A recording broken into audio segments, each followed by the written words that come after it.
We communicate more than any generation in history, and somehow we've become experts at communicating indirectly. We send texts, we'll send out a hint instead of saying what we want to say, posts, we'll even update a status. But when it comes to having an actual conversation, we become surprisingly vague, especially when something actually matters, even though we believe we're being clear.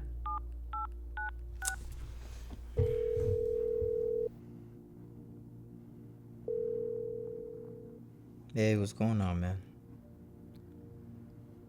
Oh, just hanging in there. Hey, you got a minute? A few years ago, I hired an employee, a gymnastics coach, someone who's never coached gymnastics before. Now, coaching gymnastics isn't like working at a retail store where you can shadow someone for a few days and you're good to go. There's more nuance to it because you're responsible for kids' safety, you're teaching technical skills, you're managing behavior, you're making decisions every few seconds. It takes time to actually become comfortable with coaching, and it takes intentional time. And this is not new, so I knew going into hiring her, there would be this investment, as there always is when you're learning something new. So for 3 months, every Wednesday we'd meet. She would take a set of classes on Saturdays. So every Saturday, I was right there beside her as well. So Wednesdays and Saturday. And at first, I'd lead the class while she observed. Then she transitioned to her starting to lead while I supported her. And if I noticed something, I'd step in. I'd say something like, hey, try changing your tone here when you're doing this, right? And or I might say, oh, you nailed it, like you spotted that so well, your hand placements was great. So I would give these just real-time feedback, just little things. And then on Wednesdays, we would kind of dive into things a little deeper. The goal of hiring and providing support isn't to create dependence, it's to create independence. Now, I'm a product of our process, someone who has never done or taught gymnastics before, learning how to coach. And it can be tricky to figure it all out at first because of the nuance of that comes with teaching. So I know firsthand what it's like to be a new coach, right? Similar to being maybe a new teacher, like there are things that might, cause some anxiety initially. But eventually the goal was for her to coach without me. So throughout that process, I kept asking her the same questions. Hey, how you feeling? Anything you need? Do you have any questions? How did that go for you? Like, I'm trying to give her as much information as possible and see if she has anything, but I wasn't really getting anything. Every single time her response was, yeah, it's good. Sometimes I'd push even a little further and go, are you sure? Is there anything going on for you? But she'd still say, no, it's good. Yeah, makes sense. Eventually, I remember saying, all right, I have to take your word for it because I can't solve a problem if there is one, and I don't know that it exists. So after a couple months, I gave her a heads up that in a couple of weeks, it will be her coaching on her own. So I spent the next 2 weeks where she was primarily coaching on her own, and while I was in the building, I was no longer helping with the class. I would show up occasionally just to check in on her, make sure she's doing okay, and she was nailing it. She was in the regular trajectory of a new coach. And so I told her, I said, you're ready. She was at the point where she can run a class safely on her own, as she's led 4 classes every Saturday.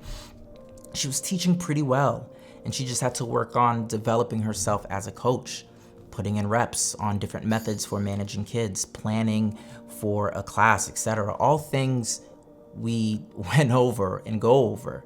So her coaching on her own wasn't something to be of a surprise for her. I told her, hey, you're doing really good. Is it okay I don't show up next Saturday? She said, yeah, she felt good. I'm like, okay, cool.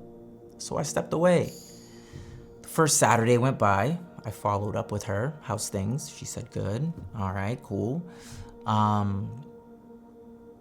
said, So we still met normally on Wednesdays.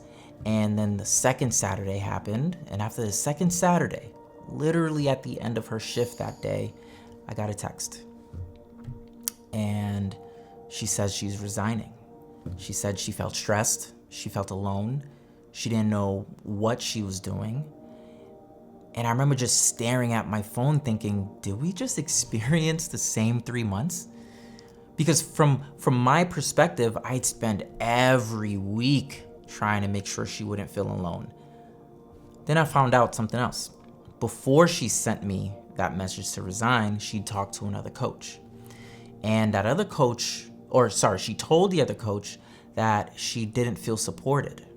And the other coach looked at her and said, but didn't Jonathan just spend every Saturday with you for the last 3 months? Mind you, that other coach wasn't aware that I was even still spending Wednesdays with her.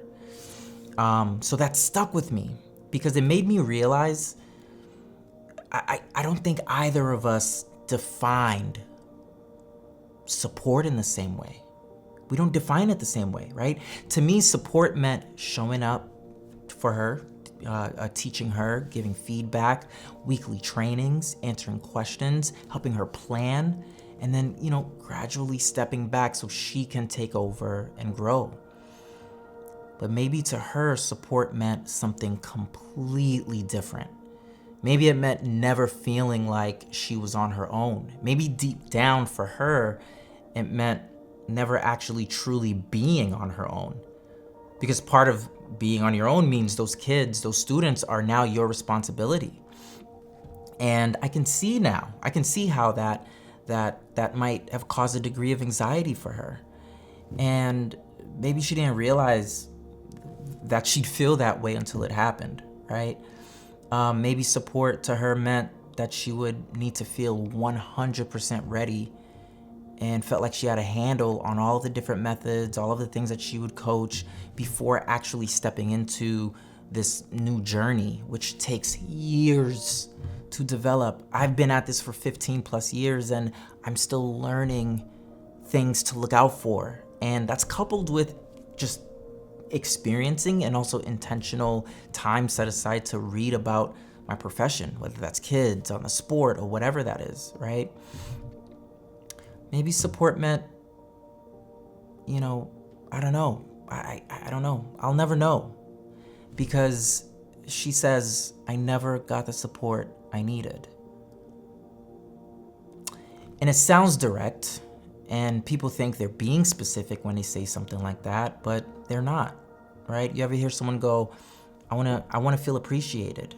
I want better leadership. I think the communication can improve. I want more support. These are all incredibly vague until both people define them. And neither of us ever ensured alignment on what support actually meant. She expected something she never communicated, and I couldn't provide something I didn't understand. She was never the villain, and I'm not a hero. We both were victims to the actual villain, which was the undefined expectations. Yeah, well, a large part of the tension has really been on my end, because I'm having a hard time. I'm not really understanding how you're not getting it. I've been going through it, man, and you're my best friend. And I'm not getting the support that I need from you.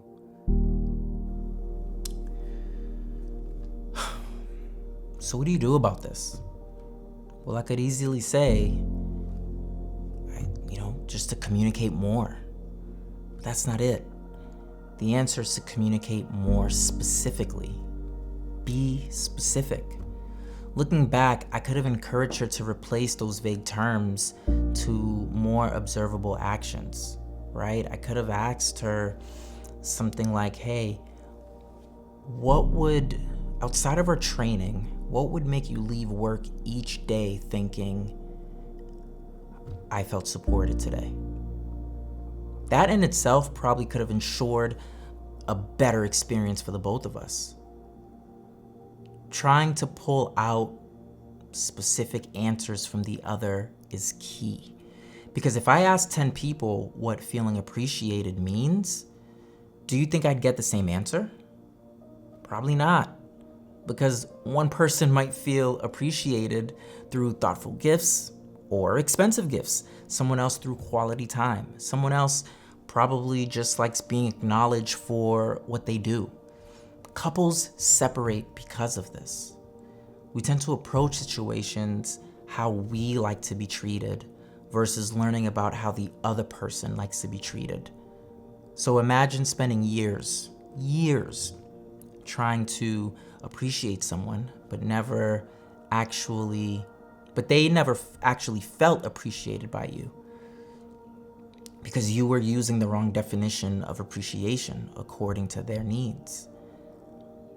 So if ever your needs aren't being met by your significant other, your boss, your friend, family member, ask yourself, have I actually defined for them what I need? Did I give them something clear enough to understand? Right, okay, but hear me out. Hear me out. How do I explain this? Okay, can I give you hold on. Can I give you an example? A lot of our frustration comes from the same place. We expect people to understand things we've never clearly communicated. We expect support without defining support. We expect change without expressing the problem. We expect understanding without clarity. And maybe that's why some problems last so long, why so many relationships end when they didn't need to.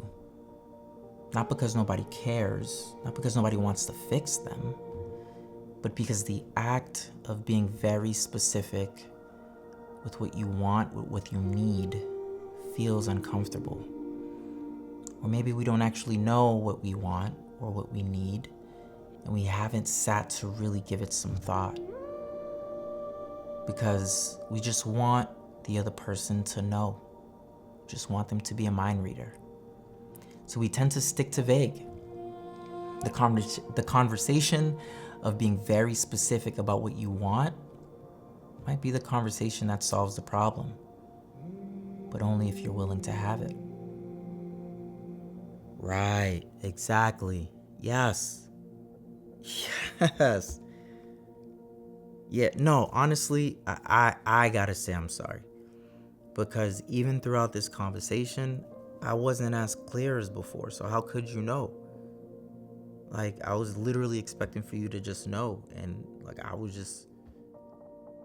appreciate you, just even for talking through it with me.